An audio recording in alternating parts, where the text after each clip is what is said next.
Bismillah ar-Rahman ar-Rahim. Hello my dear students. How are you? I hope you be fine. And how are you with the weather, what different weather that we have in our country? Very good. I'm glad that you are all fine. Great. Did you remember the previous lesson? درس گذشته در یادتان هست؟ Do you remember the previous unit that we have finished? یونیتی که ما قبلا خلاص کردیم در یادتان هست؟ Very good, excellent. It was about the friendship. ما درباره دوستی خواندیم and we have practiced very interesting words belongs to the friendship and you have reviewed different reading and we had lots of practice with the friendship. ما بسیار تمرین کردیم، بسیار لغت‌ها را با هم خواندیم درباره دوستی و شما ریدینگ های خیلی جالب خواندین and I hope you select a good friend for yourself. Okay, and did you do your homework? کارخانگیتان انجام دادین؟ بسیار عالی. That's great and I'm glad that you did your homework well. من خوش هستم که شما کارخانگیتان بسیار با دقت و خوب انجام میدین. In this lesson we will have a review of the previous units. درس امروز ما مکمل یونیتی که ما میخوانیم تکرار هست یا ریویوی درس‌های گذشته هست. یعنی ما بخشایی را که در یونیت‌های قبلی خواندیم، شاید بعضی از لغت‌ها را، بعضی از بخش‌های گرامری را و جاهای دیگه‌ای را که ما خواندیم در یونیت‌های قبلی، ما اونا را با هم تکرار می‌کنیم و تمرینات خیلی زیاد خواهد داشتیم. پس آماده خیلی انجام دادن خیلی تمرینات جالب و خوب باشین که بعضیش ما با هم کار می‌کنیم و بعضی از تمرینات شما تمرینات کتاب میمانه من حیث کارخانگیتان که شما بعد از ختم پروگرام انجام میدین. So, see the word to know the title of today's lesson. We are in Unit 8, Lesson 1 and we are going to study 2 pages, page 80 and 81. عنوان یونیت ما هست ریویو یا تکرار هست. یعنی ما تکرار میکنیم درس‌های قبلی را قسمی که بر شما گفتم. So, be ready, okay? And open your books to the first page, that was page 80. See the book. In this page, we have the vocabulary. ما لغت داریم. لغت هاییست که قبلا شما خواندین. در یادتان هست ما یک یونیت داشتیم به نام senses و در او احساس ها را ما خواندیم. 5 حواس خواندیم. در آرتیکل شما 9 حواس خوانده بودین. ما الان لغت هایی که مربوط از یونیت بود در این پازل ما پیدا میکنیم. بسیار اکتیویتی جالب هست و میفهمم کل شما ای را خوش دارین و شاید حتی پیشاپیش انجام داده باشین ولی ما امروز با هم کار میکنیم.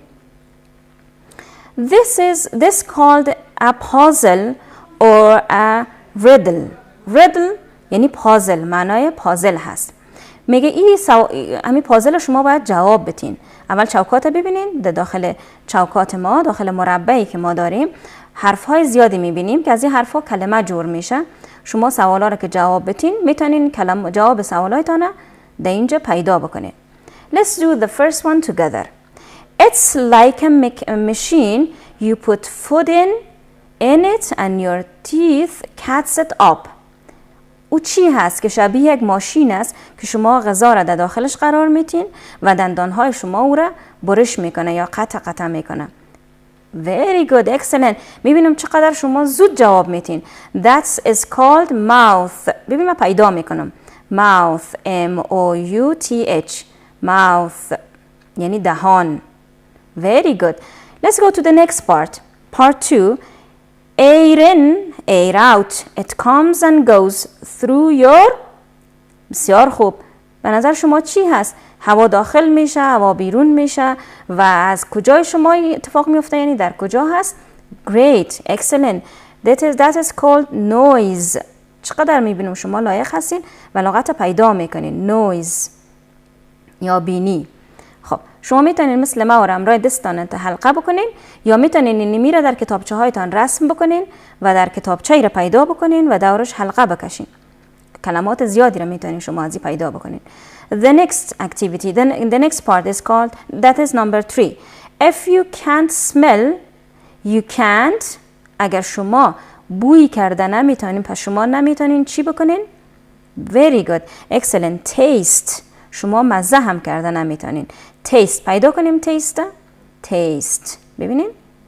من میتونم قسم حلقه بکنم همراه کرسر. شما هم کار انجام داده میتونین.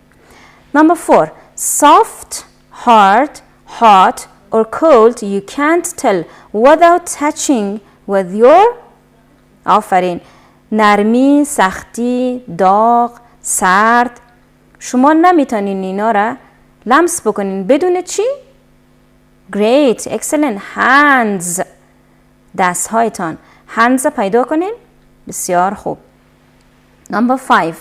Once you close them, darkness will surround your.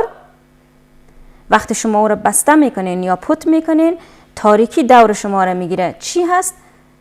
Very good, excellent. They are eyes. پیدا کنین eyes. چشم ها eyes. Excellent. شما هم میبینم مثل ما پیدا میکنین.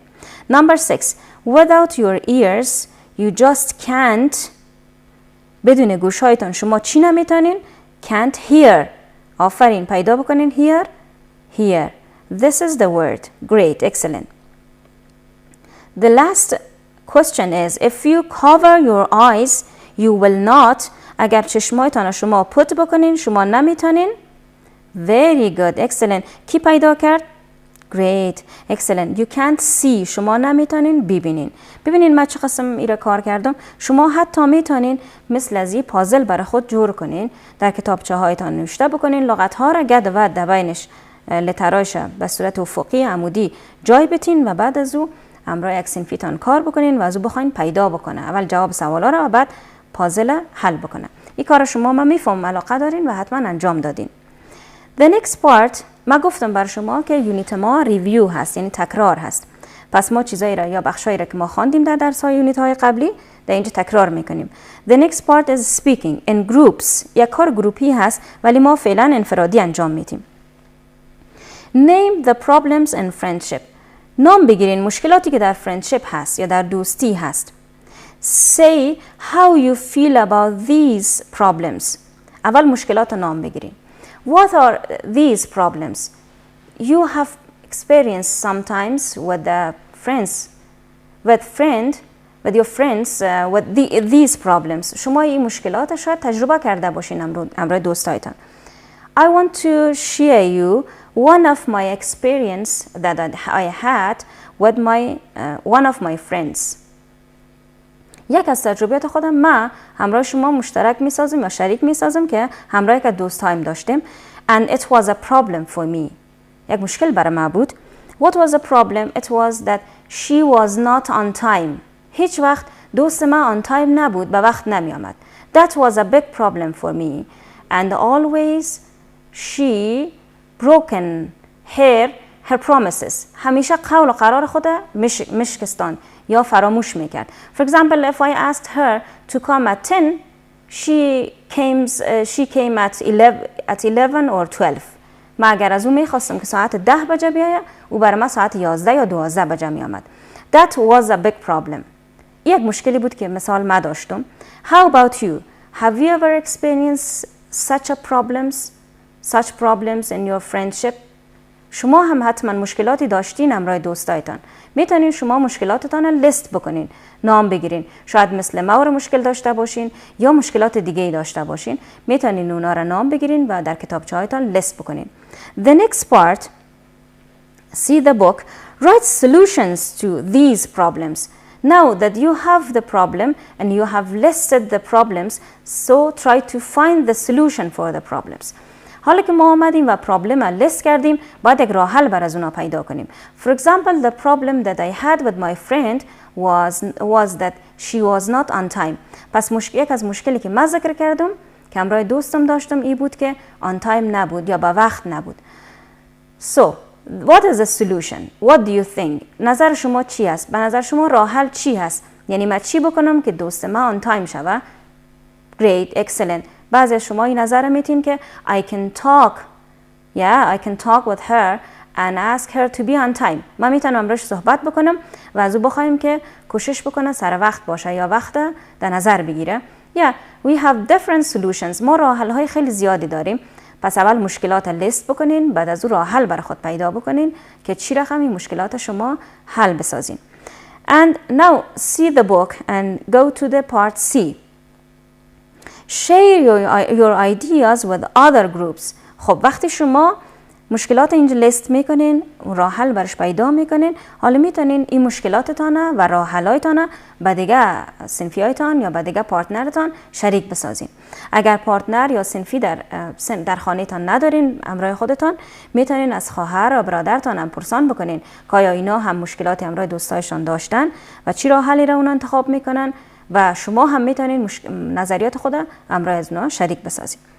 That was an interesting activity. In this speaking part, you can practice it with your sisters, with your brothers, and with your classmates if they are at home, in your home, at home, or if you see them. اگر شما اونا را میبینید میتونید اونا را همراهش تمرین بکنید. If you don't have anyone to practice with you, you can practice with yourself. Again, I want to tell you that you can practice the speaking parts in front of a mirror. اگر شما کسی رو ندارین که همراهش تمرین بکنین، شما میتونین بخشای اسپیکینگ پیش روی آینه تمرین بکنین. Now, let's go to the next part of the book. The next part, that is page 81. صفحه 81 کتابتان حالا ببینین. That is a writing part.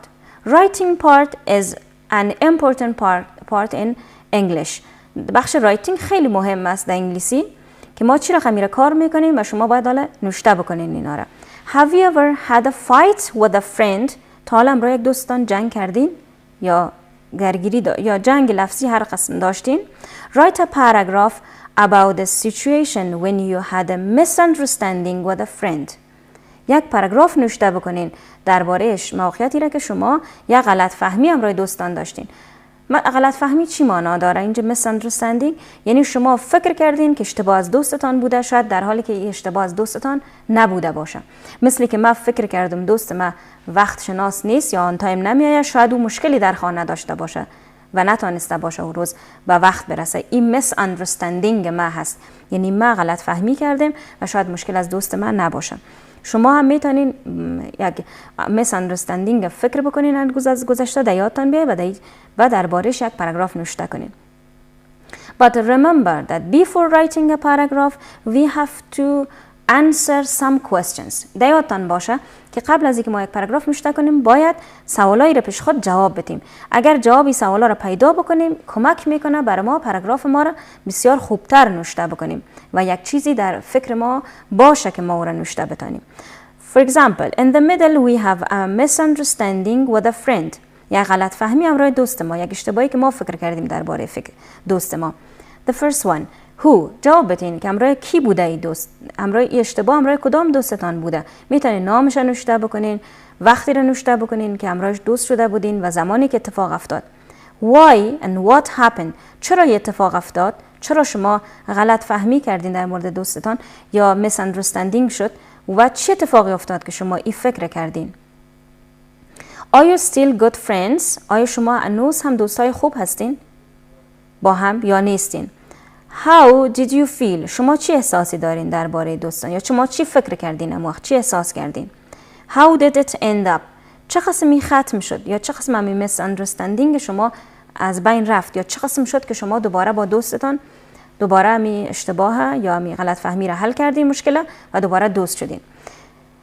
If you find the answer of these questions, you will be able to write a beautiful paragraph about a misunderstanding with a friend. این جای در کتابتان هست. But you have to write them in your notebook. ولی شما باید این را در کتابچه هایتان نوشته بکنین. در کتابچه هایتان نمخصم یک چارت میکشین و بعد از او دربارهش جوابای سوالا را نوشته میکنین و بعد از یک پاراگراف نوشته میکنین. So, in this lesson, first, we have reviewed the senses, in a puzzle. ما ریویو کردیم. یونیت ما مکمل ریویو هست در درس و ما بعضی از احساس ها را نام گرفتین. organs, noise, mouth. شما در داخل پازل پیدا کردین. And the next part that we have practiced today was the writing part.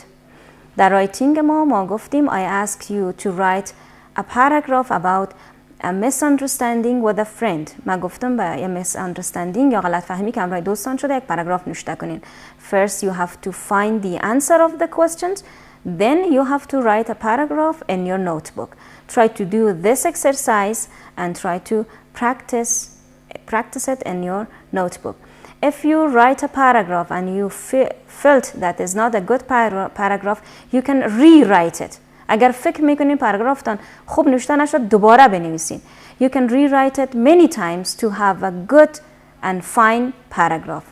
Okay, so it was our lesson, and your homework is to write the paragraph about a misunderstanding with a friend, and I hope you do your homework. Try to do your homework and have a good time.